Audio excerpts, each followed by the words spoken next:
Welcome to the One Gang Worldwide podcast, your ultimate ride into the world of motorcycles. Visit cyclesworldwide.com where we offer a completely free marketplace for everything motorcycles. Join our One Gang community where you can connect, share info, and swap stories with riders from all over the world. Join for free at cyclesworldwide.com and be a part of the One Gang community right now. Welcome back for part 2 with Paul Yaffe. In this episode, Paul will cover the rise of Bagger Nation, some of his favorite projects, and balancing life in front of the camera. So get ready for another great one with Paul Yaffe right here on the One Gang podcast. I'll go do it myself, and had he not thrown me out of his shop that day, because I was not building bikes. Right. I was tinkering in the garage or whatever, but I was not a bike builder. And had he not, I might still be a customer of his today. Who knows? Right. Hey, One Gang, if you enjoy the podcast, please don't forget to like, comment, and subscribe. You can turn notifications on to hear when new episodes are dropped too. Any of your engagement supports the show and helps us book great guests and keeps us going. If you or a friend would make a great guest, hit us up at cyclesworldwide.com or drop a comment. Thank you guys so much. One Gang Worldwide podcast, brought to you by Keyboard Motorcycle Shipping. Since 1978, Keyboard Motorcycle Shipping has been the trusted name in transporting motorcycles safely across the country. With custom-designed pallets and air ride trailers, your bike is secure and protected every step of the way. By choosing Keyboard Motorcycle Shipping, you're supporting a dedicated small business that prioritizes quality and customer satisfaction. Ship with a peace of mind, knowing your motorcycle is in expert hands. Please visit shippingmymotorcycle.com. That's shippingmymotorcycle.com. And now back to our show. Hey, Right. how many people are working for you at this point in time in Bagger Nation? How many people in the Yaffe family at this point? Probably 20 people. Shit, you had 20 people already. Wow. 20, and then we probably grew as big as mid-30s. Yeah, Bagger Nation exploded. It was even bigger than the chopper stuff was. I mean, it was, people just forgot all about Paul Yaffe originals, and everything was Bagger Nation. And Right. It's funny because in our mind, we were still Paul Yaffe originals, and we just had a brand called Bagger Nation. We had a line of parts that were Bagger Nation, right? But all the new fans that came to the industry around baggers that really didn't even know anything about Right. 90s, late 2000s. They didn't know anything about the Nothing. These are the choppers, so them, we were just Bagger Nation. They had Paul, never even heard Yaffe Paul, originals. which one was harder to balance? More of the Paul Yaffe original parts or the Bagger Nation parts? What was more challenging for you out of those? Bagger Nation for sure. Why? The volume of Bagger Nation stuff. I mean, we were making, we had, years when we made 25,000 handlebars. Right. It was, I mean, we had never had products like that. Hot products in the chopper days was, if you had something you made 1,000 a year of, Right. that knock it out of the park, whole run, right? And I mean, this stuff was we couldn't make enough handlebars. It didn't matter how big, how much machinery, how many factories, we could not meet the demand for years and years. We actually got to the point where people online were calling us backorder nation. Yeah, because We couldn't come up with it. Right. no matter how many handlebars we made, we never caught up. We were always 6 months on back order, 8 months on back order. It was crazy. Wow. And the amazing thing is we would call people that had been waiting for a year for a set of handlebars, and we'd call them and say, hey, your number's up, your handlebars are done. And we just expect them to tell us where to go and hang up on us, right? Right. I've been waiting for these. I'm so excited. And we just, oh my God, they hear they're waiting for the bars, and all they are is excited to get them. It was crazy. So I know at my shop, whenever we did upgrades on the baggers, man, I always pushed the Yaffe monkey bars. I mean, in my opinion, they were the best built bars for the baggers, hands down. And we did run into that problem a lot, man, where it was like a drag or tucker, man, that weren't covered. I'm like, shit. So I'm like, you either wait or you go with some China piece of shit product. It's your call. So most people were pretty patient. So they wanted the good stuff. Hey, they get problems too. You can't grow that fast. You just, it's not like we just have unlimited amounts of money. Yeah, I know. Or unlimited amounts of warehouse space, or you run into all kinds of internal problems. Of course. well, they're like, you need to order 10,000 handlebars. I'm like, how can I order 10,000? Steve up on it. Have that money. I can't write a check for 10,000 handlebars. You know? Yeah, I know. That's crazy. Hey, before I get to the next question, let's go back to what your perception was of why the chopper craze kind of faded. I want to get your opinion because you're a man that's extremely respected in the industry. So I think something like that for the listeners who are just the average fans like myself. I mean, what is your perception? Why do you think it faded like that? So I have a word for it. It's called transvestites. So that was the end of the chopper phase. And what I mean by that is, choppers, custom motorcycles are a part of somebody. Right? Of course. It's an extension of you, right? Absolutely. It's something you're attached to. It means something to you. It usually revolves around your passions and the things you dig, for everything from paint to fast to stance to, it's what turns you on, right? You walk in the garage and there's your bike. It's your bike. You've made it yours. So then you get the Titans and the big dogs. Yeah. Texas The Texas chopper, Auto yeah, all that crap. Yeah, have you blown it on, right? yeah. And It came and went, man. You're all transvestites. Yeah, exactly. Right. So these guys, they started the demand was there, right? The things were crazy popular, but a lot of people were, the talented builders can't build enough product. Just quite the demand. It's hard. These guys start, you go to Sturgis and there's a 1 acre lot on every quarter filled with choppers and pro streets, from Big Dog or whatever, in every color you could possibly imagine, or $39,995 and come put 10% down and we'll finance it for you. It's pull out of the lot on your Big Dog chopper. Right. Look, and what do you say when you pull up, hey man, check out my Harley chopper. Right. I mean, there's not one Harley Davidson part of that motorcycle. I know. But they're everywhere and they're flooding the market, right? And they're worthless. Exactly. Right? And you're $39.95 or you're $49.95, 3 months later is worth 10 grand. Yeah. And you still owe 30. Right. You know what I mean? And people are, and the quality of them isn't great. No, electrical. They were I would say probably 90 to 95% that came through my shop was always electrical issues. Always. Right? They're Junk. It's just and nobody don't cut this. Yeah, we were putting new harnesses in, everything. I mean, it was just like slapped in there, garbage, and pushed out the door, man. So, but in our industry, the average person, the ordinary observer, right? He's one of my bikes parked next to a Big Dog, and they're thinking, they don't see the difference, right? They both got long forks, they both got fat tires, they both got green paint jobs. They're he doesn't see it, and so it along with devaluing the reputation of those things, it did it for us too. Right? Yeah.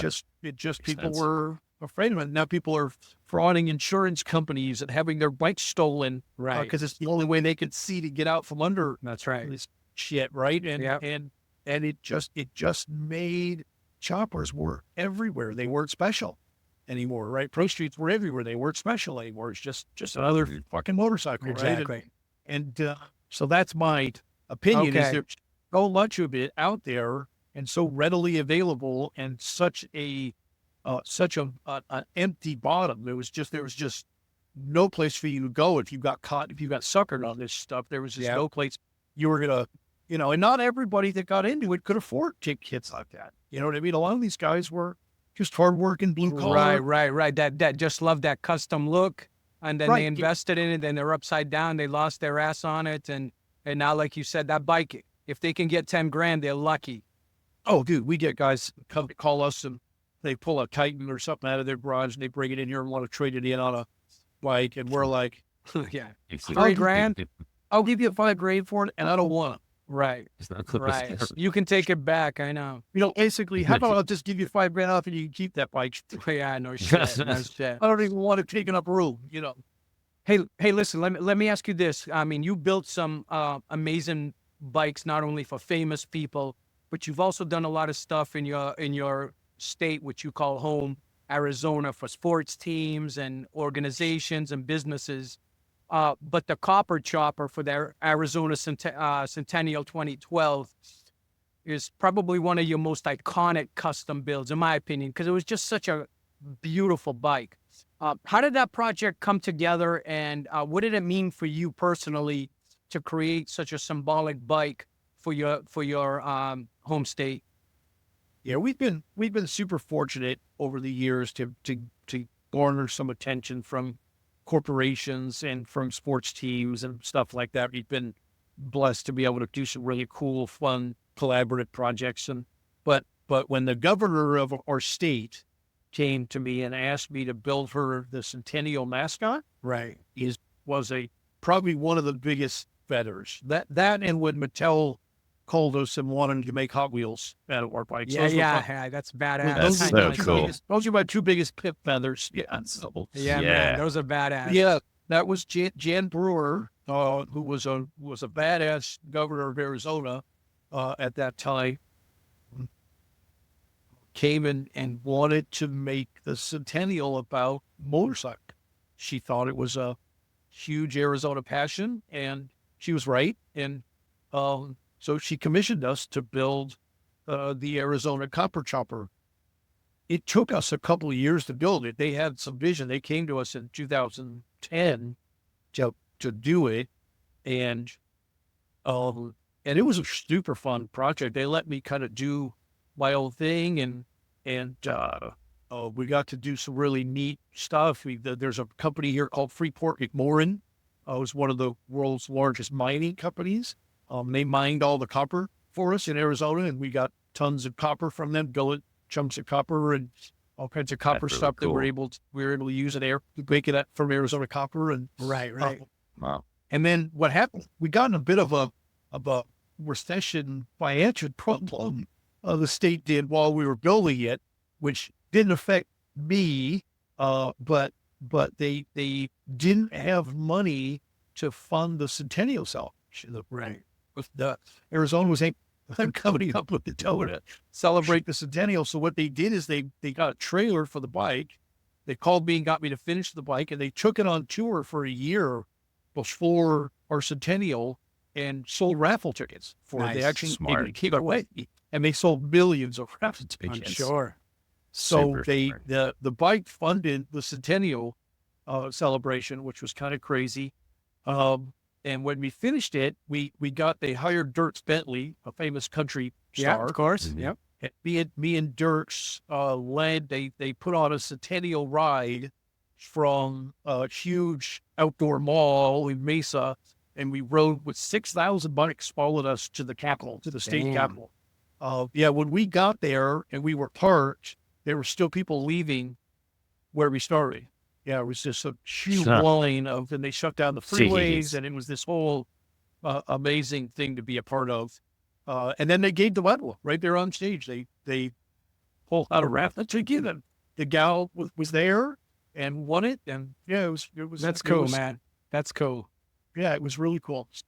And then she ended up, she sold it. She kept it for a year or two. She didn't know what to do with it, and then she sold it to a casino owner who contacted me and did a whole series of displays in his casino around it. They had slot machines, Copper Chopper slot machines, Copper Chopper Nice. figure, and Yeah, that's cool, man. we lived a long life. And then he ended up moving to Boston, actually. The GM of the casino who owned the bike, and the bike went with him. And as far as I know, it's in his private collection. It's his. Sweet. And he sent it to me a few years ago. He made the mistake of riding it for a season, but it's all made of copper. So the whole thing turned green. That's He insane. washed, he washed it like a motorcycle. And it turned green. Yes. So he sent it to me and had me take it all apart and restore it and put it back in perfect shape, and then we That's shipped it cool. up to him. That's cool. Yeah. That was a really cool part. Such a cool looking bike. So with your massive TV exposure with the Great Biker Build Off and Biker Battleground, how did that influence the business and your personal life? So it ruined my personal life.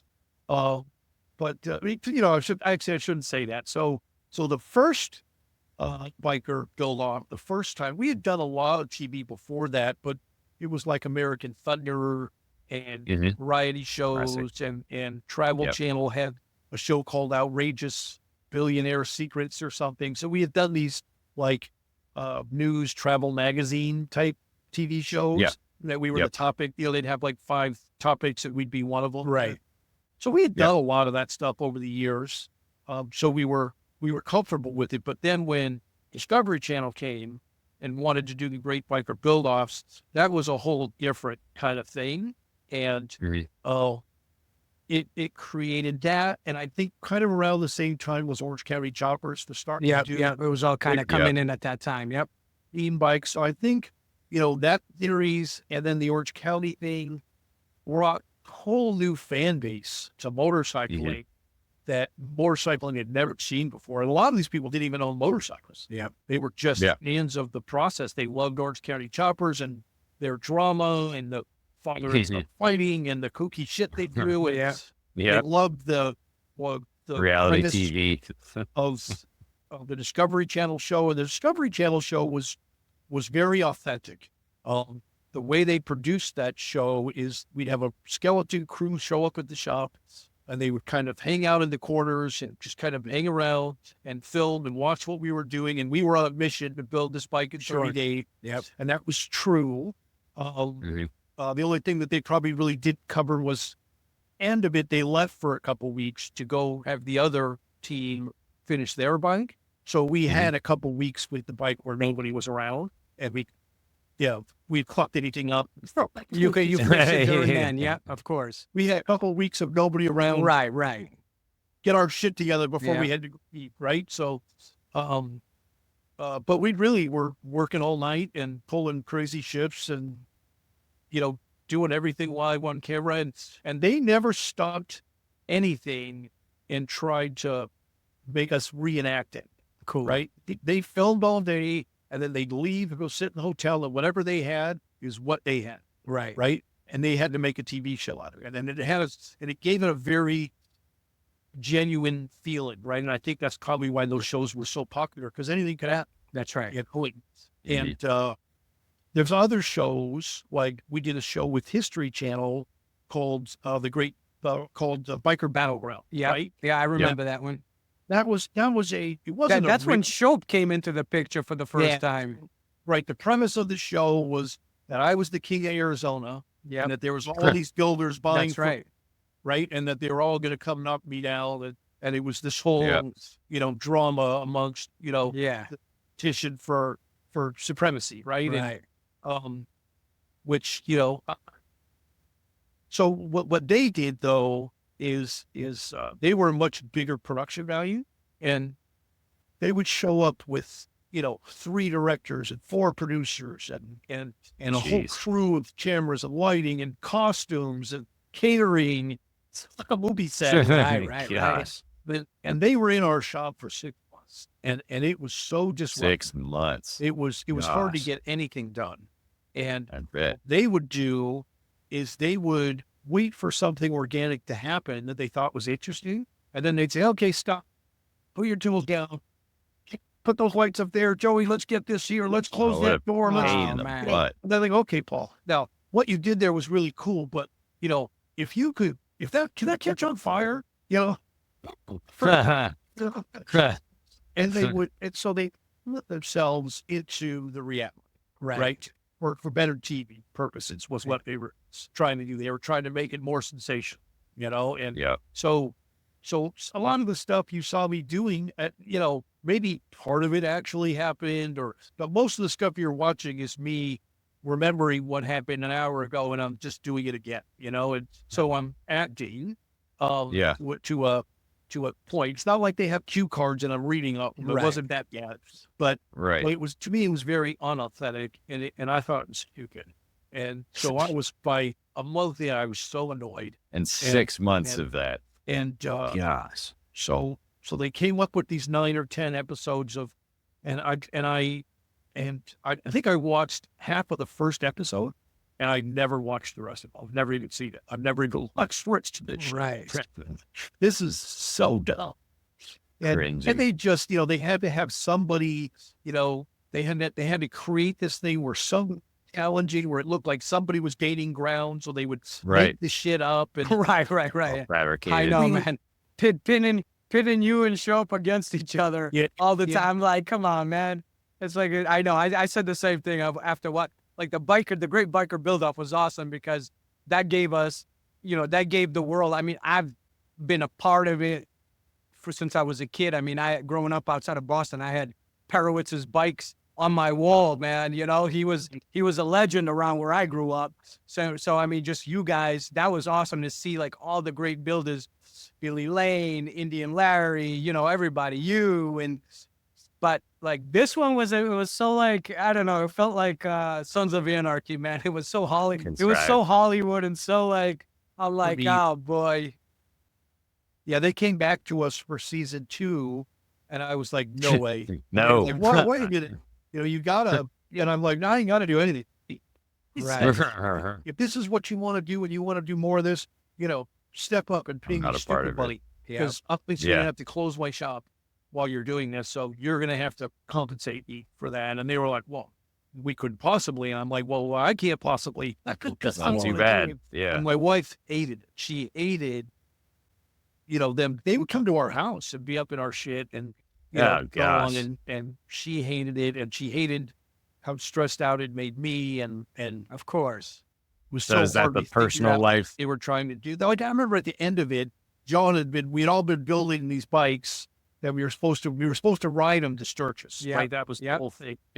And I used to argue with them all the time about content, right? What they wanted to do and stupid ideas they'd come up with and practical jokes that weren't funny. And and then they like, I was the one who said, look, if you want to sort these guys out, I said, get them 5 identical bikes and lock them in their shops and tell them they can't spend any money and tell them they can customize their bikes. That's right. I go, let's see what we come up with. They can't go buy a 30-inch wheel. They can't go buy a stereo. They can't go have some guy put $10,000 paint job on. They can hang their shit up in the backyard and get on sprinkling or whatever they know how to do. If they want to fab something, if they want to invent something, let them make it. That's none of these guys make shit. They don't make nothing. So part of the show was this whole thing where we got a dealer to give us 5 police road kings, and we had a certain amount of time, and we had to customize them in our shop or whatever. And I thought that was cool. And you should have seen the stupid shit they came up with. I thought our bike was cool, but they, of course, with what we had to work with, but these guys just couldn't do anything. They couldn't get anything done because all their resources were cut off. That's right. That's right. And then I know John, we were all building bikes that we were supposed to ride to Sturgis, and there was going to be a big Sturgis showdown, right? And of course, John didn't finish his bike. So I'm like, well, he's disqualified. Yeah, right? Right. He didn't finish his bike. Too bad. So it wasn't important to you, and they were like, oh, no, well, we can't have that. So we're going to let him use his last year's world champion show bike. Oh, what? I'm like, oh, that's fair. That's totally fair. They were trying to posterize him, man, in that show. I'm telling you, bro, that was like, I don't know if he was slipping him a little extra to kind of make him the Tom Cruise of the battleground, but I don't know. But we all get 6 days to build a bike, and he gets to use one. For last year's model. Yeah. Right. So it was funny, but that was an interesting deal. I remember we did this. There was this week where we all had to play practical jokes on each other, and I had gone over. Oh, they made me over to John's shop one day to go visit him. Like I was trying to give him an olive branch, right? Which there was absolutely, that was not happening. Right. So I went to his shop, and when I pulled up to his shop, his building was at the end of this cul-de-sac, right? And there was this huge, probably 3-acre dirt property right on the front of the right frontage. Right? And it had a sign on the corner that said bank foreclosed, auction and auction day, right? Mm-hmm. And so I went home and I had my graphic artist design a blueprint for my new building. Right. like a car dealership. And I had token drawing of it, right? That's so awesome. And I made it the size of this board on this property, right? And so me and Jack stuck over there at night, and we took the board and put it up on the corner and screwed it up like it was the sign that said future home of Paul Yaffe's Bagger Nations, Arizona's original bike builder, right? And it was this whole concept drawing of this looked like a car dealership. Right? So John, next day he comes in and he sees this sign, right? And they're out there with their cameras, and he skids to a stop and like, what the fuck? Who's line sticker? He buys it, right? He bought it. He ended up buying it. Totally bought it, and he gets with Len Edwardson, and Len from Ass Kicker, he comes ripping over. So John's in his Ferrari, Len comes over in his Lamborghini, and they pull up and they're like talking shit. What an asshole! He didn't even tell us he came into our neighborhood. That is so funny. And so then John takes off in his car, goes into his shop. He comes out in one of his dune buggies, right, and with a spray paint can, right. Oh no! And he puts a big X on the sign, right? And he writes loan denied on the sign. And he spells loan, right? L-O-N-E. L-O-N-E. Of course, that made the cutting room floor. It never spelled it because it made him look like a complete idiot. That's you know what I mean? so funny, man. Thanks for those tidbits, bro. That's awesome story, man. That's awesome. I'm so upset to hear that was not going to be in the jokes. That's so funny. Anyway, you would ask me about the TV shows and what they did for our business and stuff. And they certainly, they created celebrities out of us, like overnight. We were always, well known in our industry. And if we'd go to Sturgis or a bike event, people would say, hey, and, but I'm sure whatever. People were always very gracious. And we've been fortunate that our work has been appreciated. But the shows created this whole movement of people that wanted to meet us. But like I said, a lot of them didn't even know motorcycles. They were families, right? So all of a sudden, like this Easy Rider show that we do every month, we're on this Easy Riders tour. Right. I don't think you've ever been to an older Easy Rider show. It's smoke-filled auditorium with black leather everywhere, titties, t-shirt cups. Right. It's Easy Riders, right? Now there's all these people that want to pay for tickets and come meet India Larry and Billy Lane and Paul Yaffe and Dave Perowitz and they want to meet all these guys because they've seen them on TV and now they're fans. So, you can't have an Easy Rider show with titties and smoke and beer and kids. Right, of course. Now this one, the Easy Rider show has a bouncy house and tricycle races and the whole face of it started to change. And so John Green, who was in charge of the Easy Riders tour, created what he called the Centerfold, the Easy Rider Centerfold tour.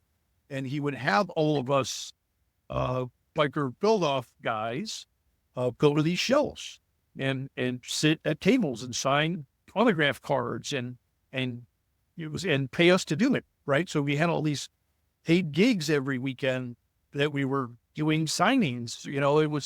That's wild. Nothing we ever signed up for. It was super weird, right? But at the same time, it was kind of fun. And we'd get a nice chunk of cash at the the weekend, at the end of the weekend, and then all of us builders would get together at night after the show, and we'd go out somewhere and tear something up. We'd go find a titty bar, or we'd do whatever, and we'd rent a bus, and we'd all go out and get crazy together. It was a very fun time to be. That's cool. Of course. That was a great time for the motorcycle industry. Yeah. So we were doing that, and then all the other shows, like all the other events were calling us. It's almost like we needed an agent. Everybody wanted to book us to come to their event because they knew it would bring a crowd, right? Yeah. I mean, I was single at the time, at the early go-offs, and I mean, dude, there was like, I think the first or second year, there was probably 40 dates or something in a year. It was just every weekend I was at I'd work during the week and be on the road and hit a show, Right. Yeah. And So you go from MMI, it was wild. Yeah. It was wild, so you got this thesis that you prepared at a community college while you're in MMI with all these business plans and everything else. Did you ever imagine no, that one day you'd be, have you always just known that you would do great big things with your drive and your passion? Or, I mean, has it just blown your wanted it. expectations out of the water? Yeah. I could definitely say I wanted it. There was a time where I wanted it more than anything. Man, I was so my passion for motorcycles and custom bikes and man, I wanted to be a well-known builder and everything I wanted, and that's I was single visioned, right? I mean, you couldn't get me to sway from it. It's just what I loved and what I wanted to do, and it's all I did. It's just that I work day and night and was never unhappy. It wasn't never felt like work, right? I was having a great time. I still today I pop up in the morning and I come to work and I skip into the fab shop and I make a mess and walk around and get out of my guys and stick my nose in all of their business and and it's there's certainly trials and tribulations of business and it is business now, but motorcycling is still my passion. It's still what I love to do. I've never burnt on it.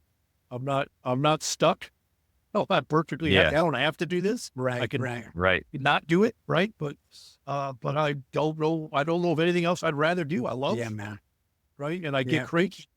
If they try to interrupt me from it, I turn into a little baby. Yeah. So don't tick.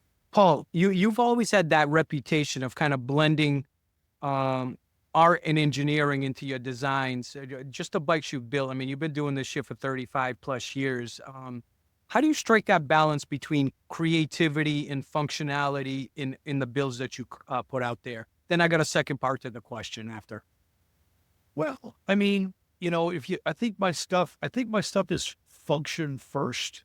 I know when I want something to look like, or I might have dreamed up a project. Sometimes I start a project and I have no idea what it's going to look like, and it just evolves. Or I come up with ideas as I'm going through it, but things have to work. So I personally, I hate when things break. Right. And I hate tinkering with shit. I even more hate when my customer stuff breaks. Because now they're mad at me. Right. Of course. But I love to ride, right? And I ride a lot.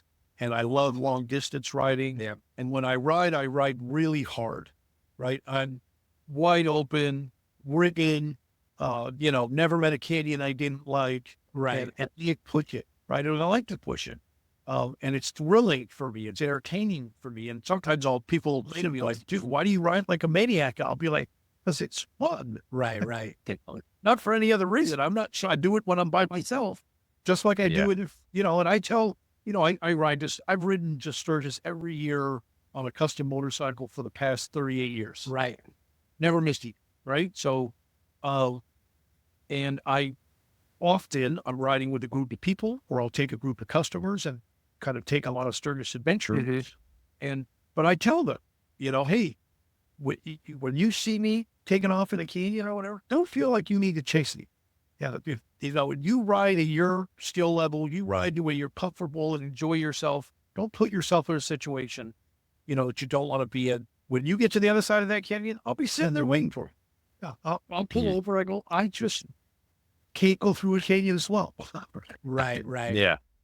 I just need to rip, right? Yeah. And I build bikes that are capable of doing that. And I also like to take bikes that look like they could do that and make them do that. Nice. Right? And part of it is skill as a rider, but more of it is engineering and setting up a bike to do the things. All the time, I'll be with people and I'll be on some, 14-inch, 8-hanger, 26-inch wheel Road King, and I'll backing into turns and sliding and, chasing a Ducati through a canyon, right? Or something, right? And at the end of the canyon, I pull him next to the guy on Ducati and he's like, what? Right. What are you, crazy? Yeah. And then the other guy's eyes will pull up and go, oh my God, I can't believe you can ride that bike like that, kind of thing. And that to me, it's not bragging. It's not like Oh, it's just that's a passion. It's something that you've mastered over the years, man. how I like to ride. That's It's what it. totally entertains me, and it's thrilling. And, my young son has ridden with me a couple of years to Sturgis. So first year Cool. he ever rode with me to Sturgis, he was 8. Nice. And we Wow. were on a BMW, a big BMW touring bike. I was doing a big Mhm. project. Yeah, with yeah, BMW, yeah. actually, that I just wrapped up, and it was an ongoing long project. But so he was with me on that Beamer, and we were threading through Colorado. So we were in some canyon, just right. He's having the best time, right? And he's Yeah. like, he eggs me on, right? He's like, he'll say to me, he'll be like, "Is that all this has got, Dad? You gonna let that guy Yes. pass you? Whatever." Yes. He gives me shit, right? And anyway, we pull up to this light in Colorado, and this woke ass Colorado truck pulls up. He No. comes down the center double yellow lane. He's like chasing us, right? We're in No. traffic up in front of the light, and he pulls up, and I look over, and he's got his window down, and he's yelling at me, right? And I can't hear him saying it. So I lift my helmet up, and I'm like, what? And he's screaming at me about how the hell I can put my son's life in danger and ride the way I ride with my son on the back of the bike. And I said, I don't think it's any of your business how I ride. And all of a sudden, I look back, and my son, right, is doing this. No way. To the guy. All right, so you definitely know he's got your genes, so that's a good thing, man. Oh my God, I laughed for the rest of the day. And then all the guys that were This- behind us on the bikes are all honking their horns because they're watching Nancy flip this guy off. Yeah. That's Hey, it was- second part to that question was like, as a business owner, I mean, now 35 years in plus, how do you find that balance of being involved in all aspects of your business? Because Paul Yaffe Originals and Bagger Nation, they kind of one, but there's different things to it. I mean, you got the custom builds, you got the parts, you got the running the business. How do you balance all that as far as being involved in each aspect of your business? Well, first I have a great crew, right? I have a fantastic staff. My guys are my best friends. They are It's huge. fantastically loyal to our business. Almost everybody that's worked here has been here at least 20, if not 30 years. Man. We have a few guys come and go or whatever, but we have a core group of guys that live, eat, sleep motorcycles like I do. And when I leave, I don't worry about anything. They got it. That's cool.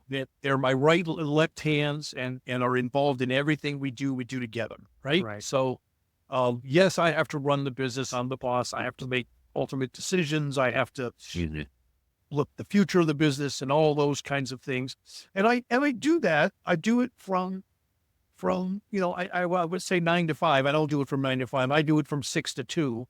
But and then when I get off at 2, I shut my phone off.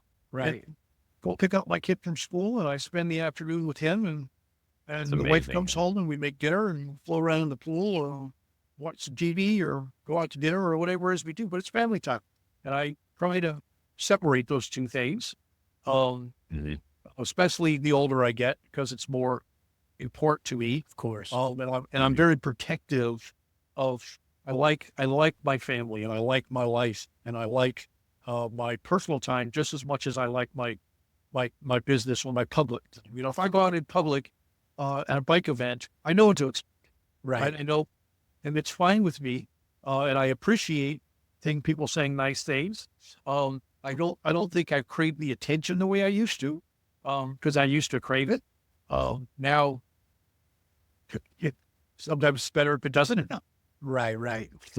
But when it does, I'm gracious, and I'll stand in the parking lot and talk to y'all, so because I asked for it, right? And because and because it's important to who I'm talking to, and my life is my life, and I've got obviously I've got endless stories, right? So Yeah. but the business of day in and day out is what it is, and there never seems to be any shortage of challenges or problems but if you're going to be a businessman, if you're going to own your own business and you're going to run a company, you learn to deal with that, right? Right. I'm also severely ADHD, so I have this fabulous gift of being able to compartmentalize stuff and just put it away, or I could totally ignore something. I could just swirl. I think, cool, I could pretend it didn't happen. And Hey, and good. Hey guys, the show will be back in 1 minute right after a word from our sponsor. Hey, One Gang, tired of feeling like your butt's taking more of a beating than your bike on those long rides? Introducing Butt Buffer, the ultimate solution to saddle soreness. No ifs, ands, or buts about it. These cushions are made from medical-grade viscoelastic polymer, scientifically crafted to eliminate pressure points and keep your circulation flowing. No more numb nuts or numb butts. And here's the best part. Butt Buffer cushions are made right here in the U.S. for the last 30 years. From Harleys to Hondas, we've got a cushion to fit your ride perfectly. Plus, with styles ranging from sleek pebble polymer to luxurious sheepskin, there's a Butt Buffer for every rider's style. Get your Butt Buffer today at buttbuffer.com. That's buttbuffer.com. Your butt will thank you, and you'll ride longer and happier. We've got your butt covered. Going back to the fans part, that was I think I met you back in 2011. I think Daytona, if I remember correct. I think it was 2011. But that was one of the things that I loved about you. I had always followed your career as you were growing, and you really started getting bigger and bigger. But then I got a chance to kind of meet you, and I bullshitted with you a little bit. And like, sometimes you meet somebody who, you know, you think is cool, and then they end up being kind of like a little egotistical. One of the things I did love about you is you were real humble. You always, you know, I just said, hey man, you know, I just started talking about my shop, and you're like, hey, just keep up with it. Don't worry. You know, I was going through some peaks and valleys, and you gave me some good advice. I know you probably won't remember that because you meet like 80 million people a year, but that was one of the things I've always appreciated about you, that you are still, even though you are a great name in the industry, you never left the roots you came from. And that was one of the things I really admired about you, man. I've always been very grateful for everything that, you know, has been bestowed upon me. And I also, I still think what we do is really cool, right? And I really like it, you know, so I share the passion that people I meet or whatever have. I'm the same guy. I'm that guy. Right. The same guy. I meet a guy who is doing something incredible, and I'm all geeked out about his work, and I want to go talk to him about it and know the guy or ask him what he was thinking when he did something, and because I honestly love the motorcycles, right? Hey, so anybody out there that you like which way they're going? Anybody, any young builders out there that you like? So I have people I'm fans of. Right. First one that comes to mind is Roger Boldamer. I love Roger, man. I've been trying to get him on the show forever. He promised, and then he kind of backed out. So I'm gonna keep pushing for it, man. I love that guy too. He's a fucking kook, man. He is. And I love the way his brain works. I got lucky. We were in Sturgis this year, and I was sitting on a patio at a little Mexican restaurant in Spearfish, just sitting by myself, and him and his wife come walking up. They were going to that restaurant. They have dinner. And I said, join me, you know, and they sat down, and I had a 2-hour dinner with them, and we just had the best time laughing and remembering old stories and talking about bikes and racing and all kinds of shit. And it was awesome. Yeah, it was just great. Yeah. That's really and cool. I think he doesn't know this, but I was totally geeked out sitting there, right? I was just holy shit, I'm having dinner with Roger Boldamer, you know, and I thought that was super cool. Cool. Yeah. I always felt that way about Arlen Ness, even though we were good friends. And we rode to Sturgis a dozen times probably together, and I was in his midst all the time, and we did business together. But anytime it was just me and him, I'd stutter and Right. and I'd be self-conscious. And I'd say something and then think to myself, "Oh, that's so stupid. Why did you say that?" Yes. I can't believe I said that. That's so funny. He always made me Starstruck. totally self-conscious, and he was just such a gracious, wonderful guy. Yeah. You know, I in my early days, I would call him at his shop and ask advice and to because he'd gone before me, right? And he would always take my call, like, get it. Like, That's this cool, Arlen man. here. Hold on, who's calling? It's Paul Yaffe. Hold on, Paul. A minute later, hey, what's up? And, and he'd talk to me forever, and That's nice, man. he didn't owe me nothing, but he was just super, super gracious. And I think he was the just one of the best of the best. He was fantastic. So I'm a big fan of his. And Billy Westbrook. A lot of people heard that name. But Billy, I've seen some of his work on Instagram. He's pretty awesome, man. amazing. Yeah, he's an amazing artist. And one of his big talents is he takes stock parts and he reworks them to be custom parts. And it's something I learned from him early on was to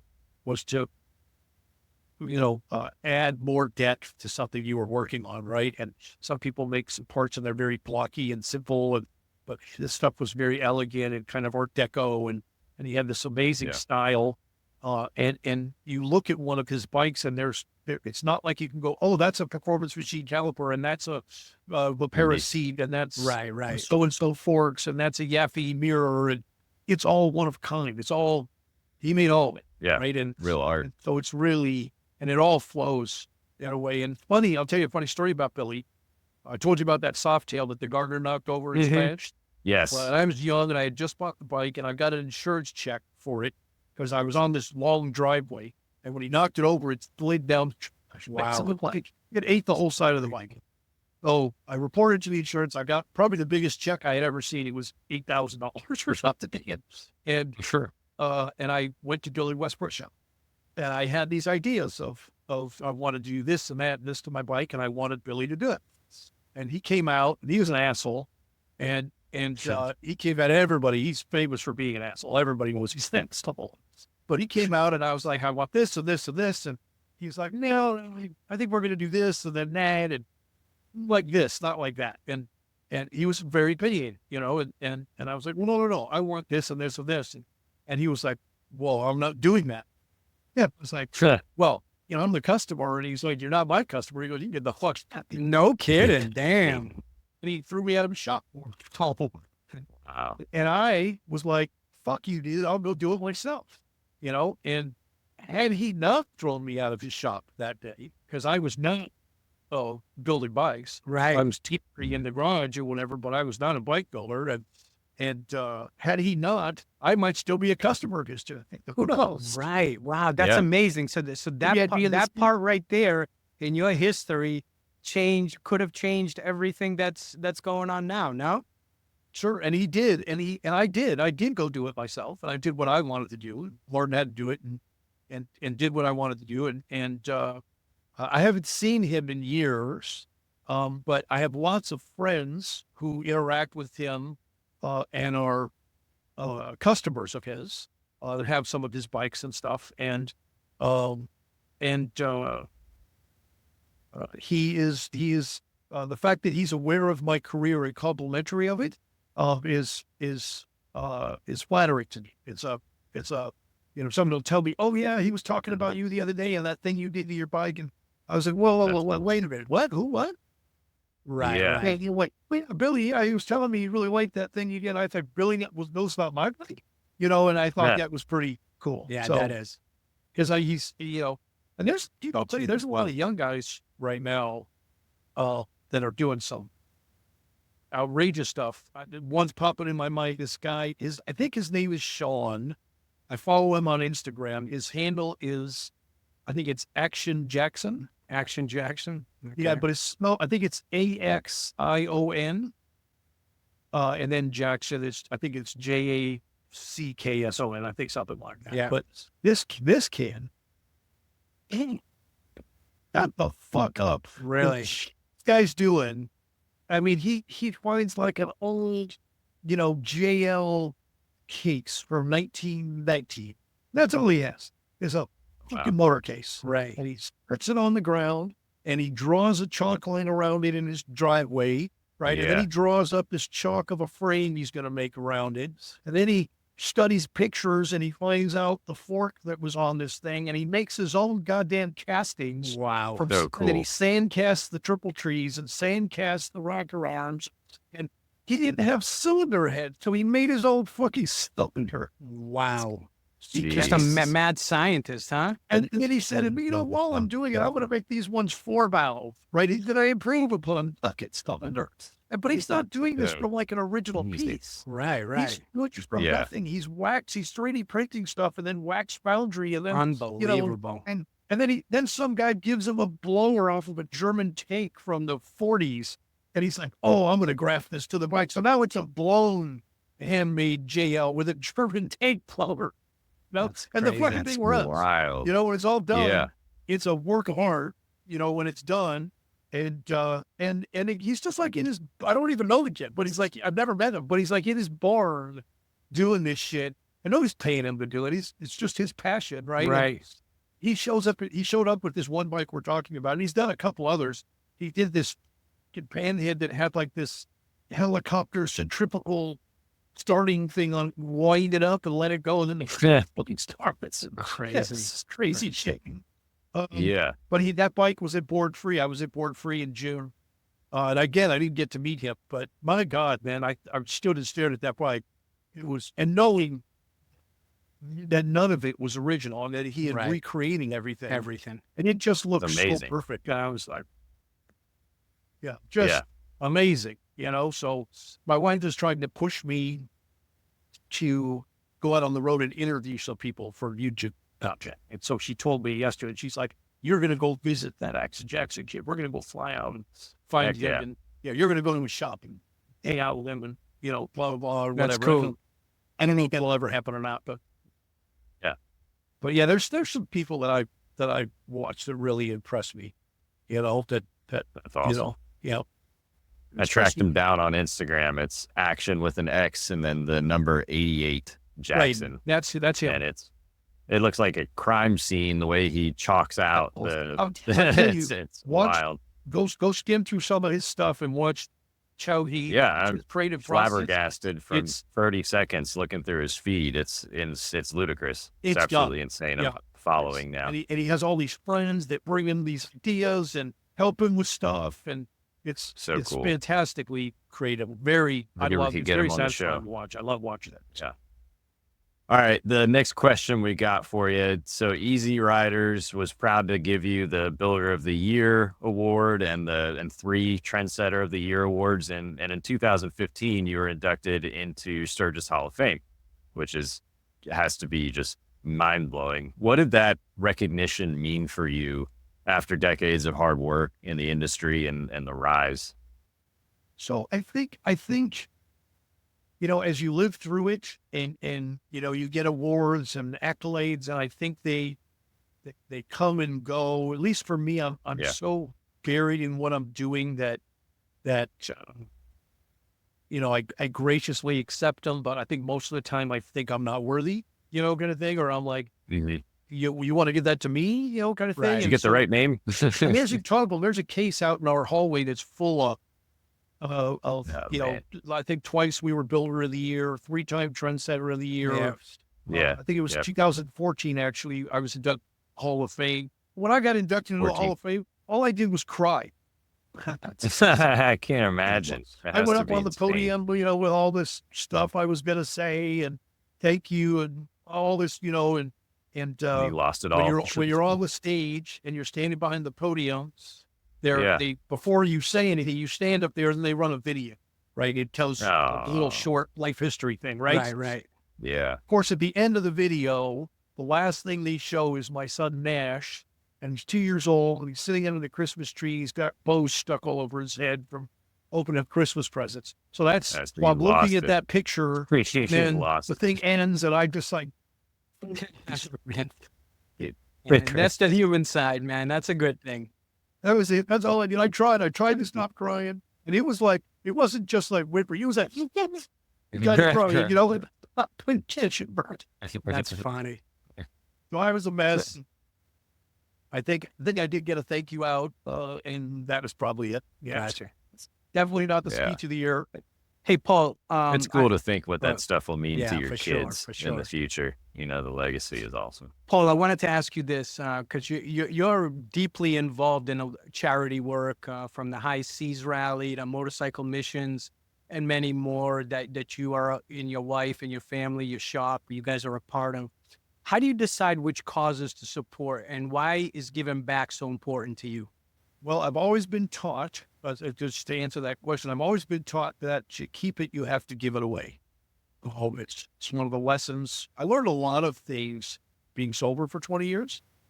It's kind of like 20 years of intense therapy kind of thing. So, if you're going to go through something like that, you get to know yourself really well. And you also get to, you get some insight into human nature, and the human condition. And so I've always thought of myself as somewhat insightful, which, and the way I grew up is very unusual.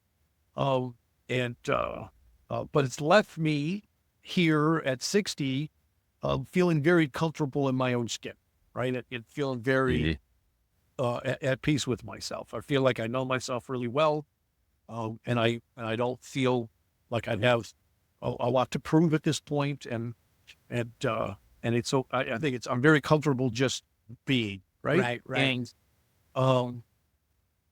but the charity work is super satisfying for me. It's Sure.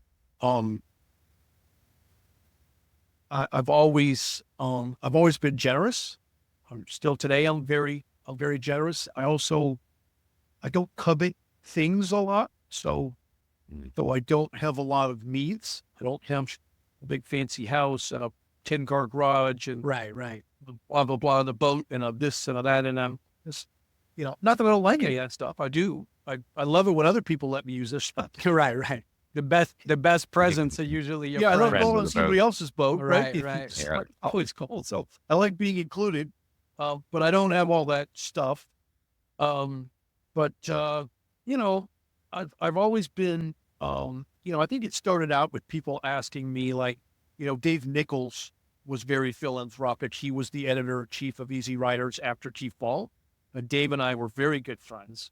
And we used to get quite a bit involved with children's charities, right? Children have always held a special place in my heart. And, he would call me, Dave would call me and be like, hey, we're doing this auction like in Seattle, and I need a radical custom bike to auction off, right? And he goes, and I'll help you build it. I'll connect you with this guy and that guy, and we'll get you a frame, and we'll get you a motor, we'll get you, you can pick a bunch of stuff, and we'll get some people to donate some stuff. But you got to build it and design it. That's cool. And I would always do that. Well, one, I could afford to do it. And two, it felt important to do it, right? And I like being involved with that stuff. Right. So I did several charity builds with Dave over the years. And, it was very satisfying. It was also fun, right? It was fun to build the bike. It was fun to do it. It was fun to participate in the events. I did several Seattle children's rides. But I also do, even today, I still do lots of charity work. Being a hamster, the hamsters, the organization that I belong to, the Hamsters Motorcycle Group, is they're very philanthropic, and they're generous. And they're a bunch of guys, they're a bunch of kooks who love custom motorcycles, and they're a bunch of crazy characters. Lots of them are very successful. And you got to be a little bit successful if you're going to have a custom motorcycle. Yeah, for sure, man. It's got a fun bit, right? Exactly. They are expensive. Very. But they're also a great group of guys. And we do, every year, we have our homecoming in Sturgis, where most of the guys come. And we have a big bake every Monday night in Sturgis. And there's probably 600 or 700 people in the convention center. We take over, and all of the hamsters, not just me, but lots of us, make stuff. We make all kinds of hamster stuff, like, just stupid stuff like a framed piece of art with hamsters on it, or this other hamster things, or all kinds of billet cocktail glasses or whatever, right? And so we all come up with this stuff that we make, and then we surround the entire room with all of this stuff, and it all gets auctioned off That's cool. In a silent auction, right? So, last year, I think in a couple of hours on Monday night, we raised $530,000 for Black Hills Man. Children's Charity, right? So, I think over the past 10 years, you've given $5 million to Lifescapes Children's Care, in the Black Hills. And it's just from Amazing. getting together and having dinner, a few drinks, and making some cool stuff and throwing it on tables. It's not any big effort, Cool. and it has attracted a couple of corporate sponsors who have, been very gracious, and, Nice.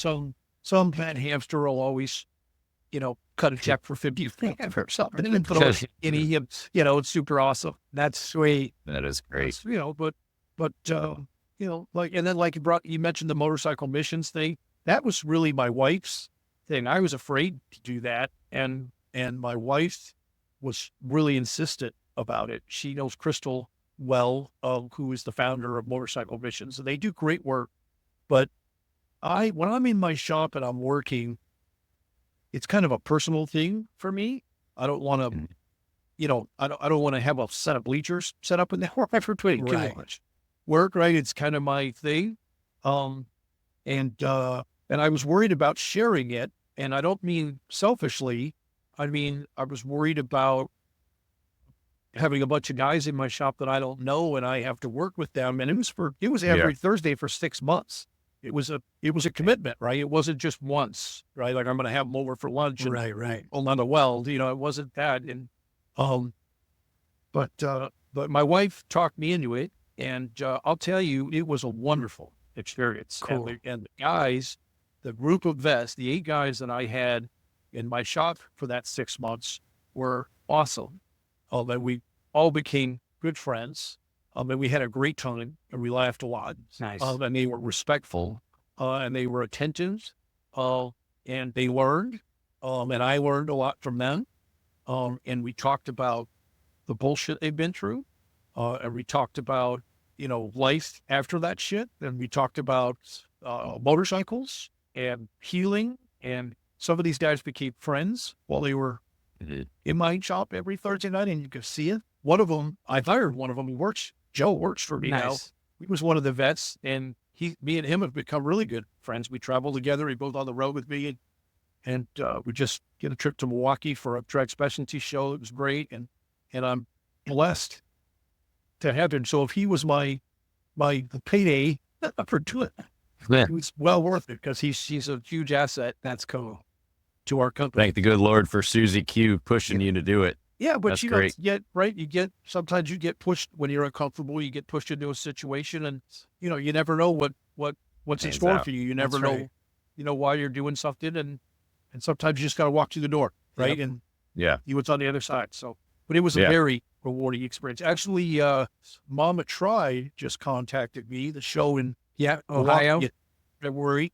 Yeah. Is it Milwaukee, or is it Ohio or Milwaukee? It's one of them, but it's a great show, man. A lot of good young builders come in there. Yeah, I like what they do there. I reached out to the founders, trying to get them on the show. Nice, super nice guys. I met them in Milwaukee, and they were awesome guys. I talked with them for about an hour, and they invited us and the Motorcycle Missions guy to have the bike there in 2025. Yeah. And do that. And I thought that was super cool. I've never been to the event, and I wanted to go. So I'm going to go in Awesome. February. Nice. And it looks like they're going to bring the Motorcycle Missions bike out, Cool. and some of the vets. And so we'll be there. So that's pretty cool. Very cool. So, Paul, for the young Paul Yaffes of the world who are out tinkering and grinding, working on parts in their parents' garage, maybe they don't have somebody to like a mentor to look up to for advice. What advice would you give to those young bucks out there in the world right now? So the first thing that pops in my mind when you say that is to learn, is to learn how to realize the things you imagine. So I think that one of the things that's largely led to our success, and that's maybe separated me from other guys that have the same passion for motorcycles that I do, is the fact that when I imagine something, I go make it a reality. So if I dream up a part, I make it, right? Or I'll figure out a way to get it. Where a lot of other guys don't do that, right? They're limited to what's available in a catalog or, or from another service. So if you know how to create the things, right? If you dream up an exhaust design and you can go out in the fab shop and make that pipe, right? Well, you just created something that's completely unique. And that applies to everything else. If you know how to run a mill in a lathe, right? You can make a lot of stuff, right? If you know how to weld, right? It's an amazing skill. Absolutely. And can carry you through your life. That's right. Motorcycles just end up being a hobby, skilled labor is these are the new millionaires. Yeah, you're absolutely right, man. It's a lost thing too, man, because it's like less and less young kids are going into this stuff. Dude, if you're a plumber, you can charge whatever you want. Exactly right. Right. Yeah. Right. Well, yeah. You want to be $150 an hour? Yeah. Well, you don't have a choice, right? Right. So, and it's people now are, I don't know, too proud or too whatever, entitled or whatever to work with their hands. I love working with my hands, and I love that I can solve most problems with my hands that are presented to, right? Skills. I tell this to my son all the time. I want my son to know tools. I want him to know how to take care of himself. But I was just talking to him the other day about he wants a phone. Well, he's 11 and he wants a knife. And I'm like, you're not getting that, son. I'm like, I'll tell you what. You go learn CAD design, and I'll get you a knife. Yeah, nice. What's CAD design? And I'm like, you'll find out. Really like it. I said, and as soon as you start getting into it, I'll bring you to the shop, fire up the 3D printer. We can make some pieces for your Mr. Potato Head or whatever. We'll make pop a cap in your ass, Mr. Potato. That's funny, man.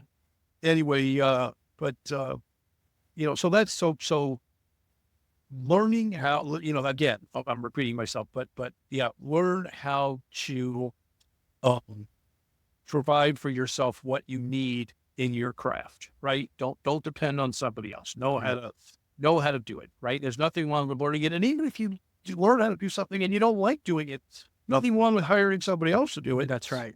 Right. But know how to do it, know how to create it. I don't write all the programs for all the parts we make, but I start with the cocktail napkins and I know how to design production and I know how to design efficient production. So I know how to look at a part and design it. And if it's going to be a production part, I know how to make it in a way that it's good looking and it's affordable to make where it's, where production is sensible.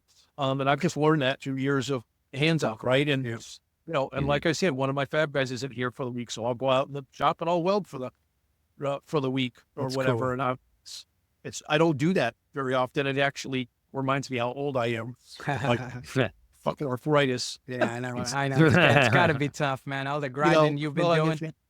I've got younger guys that do it all day, but I still love to go out and do it, and it's like anything else, man. You don't do it for a while, you get rusty, right? So, That's cool, man. That's cool. Well, Paul, now you've done the easy part. Now we're going into the speed round, man. So this is a little bit of about just your flavors of life, and we're gonna put 2 minutes on the clock. You got 15 questions. Kind of have some fun with it, man. Just go with it as we go. Hey, and how about this? If you don't make the 2 minutes, you send us a signed poster of you to the One Gang Worldwide podcast. How's that? You can have the poster anyway. But all right, man. I appreciate you. Nice. All right, my man. You ready to go? I'm ready. All right, let's do it. What's the best motorcycle you've ever owned or ridden? Yeah, I'm going to say the Golden Rule. Golden Rule. Okay, nice. All right. If you could have any superpower to use while riding, what would it be? Sure. I could pass through things. All right, pass through thing. I thought it'd be like a roll-up middle finger. Just press a button. All right. Best place you ever rode and why? So many places. I know you've been everywhere, man. I'm gonna say, let's go Colorado. Estes Park Okay. has just some of the most amazing canyons. Okay. Yeah, that are just, Sweet. fantastic. Sweet. All right. All right. What's your guilty but go-to pleasure for alcoholic beverage? And if you don't drink, what's your go-to snack? Oh, whiskey for sure. Okay. Whiskey and red wine. Okay. But whiskey, Well, what kind of whiskey do you like? I like American. I like Kentucky. Kentucky. bourbon. Yep. Nice. And I'm, I mean, I'll make whiskey sours. I'll make old fashions. But I can sit out Nice. and, the right. I like right now. My thing is this Eagle Rare 10. Yep. And I love that. Quality. Eagle Rare It's 10. wonderful. I drink that neat. I'm gonna write that Yep. down. All right. Yeah, when you eat, remind me when we're done. I'll tell you an Eagle Rare, a funny Eagle Rare story. You just happened to me. Sounds good. Sounds good. Nice. All right. If you could time travel, which era would you visit and why? Probably do this. I'm torn between the 50s, probably the 50s. That's where I was figured you would say, because that's where all the creativity came out of. Yeah, and that's when everything was booming, right? Yeah, it was man. It was just a super cool time to be in the U.S. and be alive. agreed. Yep. Favorite motorcycle movie of all time? Probably Easy Riders. All right. Okay. Just because it's iconic. Yep. And I think it was the first movie you really saw the choppers, just that insanity of just open road like that and these two sick bikes. I know that's a huge one. Okay. Who was your movie crush when you were a teenager growing up? Michelle Pfeiffer. Okay. Good one. Nice. If you could meet and have dinner with one person, past or present, who would it be? Oh my God. Past or present, so they don't have to be. They don't have to be alive, or they can be alive. Whatever you want. I'd like to have dinner with Willie G. Willie G. All right, good one. That's a good one. One law you would change if you were president for the motorcycle community. Yeah, one law. Emissions. Yeah, that's a good one. If you could get up on stage and sing or jam with one band, who would it be? Van Halen. Van Halen? Nice. All right. Yeah. California kid, of course, man. What's the best prank you've ever pulled on a fellow rider? Oh my God, there's so many. I'm of sure those. there's a lot with the hamsters, man, just in general, but what's one that comes to mind? Well, I told you this. I'll still pull up next to you and turn your bike off. I know. the famous kill switch. All right. You get all the time. I still do that. So. That's so funny. All right. What's the most memorable, funny, or scary place you've ever had to spend the night during a road trip? So probably Jay Allen's house. It's in Bisbee, Arizona, and it's fucking completely haunted. Yeah, seriously. And Jay loves to sit up at night, tell us ghost stories before we go to bed. Jay's, I don't know if you know Jay. He's someone you should have on your podcast. Jay is the owner of the Broken Spoke. Oh, okay. Yeah, the late speed record. He holds 15 or 20 land speed records, and he spends his time emceeing events and hosting events, and he's just an iconic guy in the motorcycle industry. Yep. And a good friend. Cool. And he lives in Bisbee, Arizona. Oh, nice. He's right on the Mexico border, and he lives in this old mining lodging house. Yep. He bought this lodging house, and so when we go there, we go upstairs, and all the doors still have numbers on them, and all the rooms, there's 15 rooms No or something. shit. Like an old hotel, like a Bates hotel. Like a hotel, like a mining camp, boarding house. That's the best way to. It's the kookiest, crazy place, and the whole living room is filled with old barber's chairs that we sit around in. Nice. That's cool, it's- man. That's cool. Whatever. Jay's awesome, but he got me wound up, and I was sure something happened in the room, and I went and grabbed the doorknob, and the doorknob fell off, and I was locked in the room. Oh, shit. And I was freaking out. I was with my friend Ari, and he said he was in the room next to me, And when we got up in the morning, he said something pulled him out of his bed. That's funny. That's crazy. Jeez. That's crazy. All right. Next one. If you could challenge any celebrity or just anyone in general to a motorcycle race, who would it be and why? Motorcycle race. Oh, wow. So, probably Roger Goldhammer. All right. That's Like, cool. you know, he has a crazy competitive spirit. Yeah. Or maybe Billy Lane. I wouldn't mind running one of his Sons of Speed. Sons of Speeds, yeah. I don't own an old bike like that, but it'd be fun. Yeah.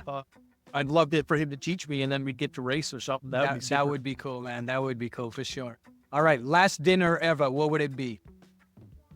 What? As far as what food? Yeah. What would you, if this was your last dinner, what would you choose? I would probably have a steak. It would probably be either a ribeye or a fillet. Nice. And then there's multiple restaurants. Choose it from. So. Okay. Besides the One Gang Worldwide podcast, of course, what other podcasts? Do you listen up other podcasts? Don't. I'm not a big technology guy, so I don't put myself in that. Gotcha. I'm friends with Chris Callan, so I get exposed to the stuff he does with Cycle Source. Right. But and I've done a few other podcasts, just a couple. Yep. And but yeah, I don't watch a lot of TV. That's all right. That's no big deal. And I don't give myself that time to take that in. I'll listen to music probably if I get the time. Gotcha. Yep. Well, buddy, you made it through, man. So thank you so much. Did it. I just want to kind of, I'll say my piece. I'll let Ben say his, man. Like I told you when we first chatted on the phone, you've been a huge inspiration. I think you are one of the great guys of this industry that's passed the baton from Arlen Ness to guys like yourself that are carrying it, that are going to pass it on to others. So it was unbelievable just to get a chance to talk to you, get to know you just on a guy-to-guy level, man. Thanks for giving us the opportunity. Of course, we are a startup, but we're trying to make this movement, man. We're trying to bring guys like you on to inspire others to continue the beauty of our industry. So from the bottom of my heart, man, thank you so much, Paul. No problem. Really appreciate it, brother. Yep. I appreciate you guys. Yeah, definitely. You're a genuine man, generous and genuine. So we appreciate the time that you took with us today. It's fun that we can capture this and immortalize this time and kind of get some history tracked down. And we're excited to see we know you got a grandbaby now. No, I got another one on the way. Another one on the way. Congrats. Yeah. It's awesome to see your family doing so well, and we'll keep rooting for you, man. We appreciate you. Appreciate the support, guys. Thank you. Thank you so much. Is your address on the email? I'll send it to you. Send me your address. Yeah, man, that'd be awesome, man. That'd be an honor to hang that in our office, man. Shit. That'd be sweet. Thank you so much, buddy. Appreciate you. All right. Thanks, Paul. Take care. Everything. How are you, man?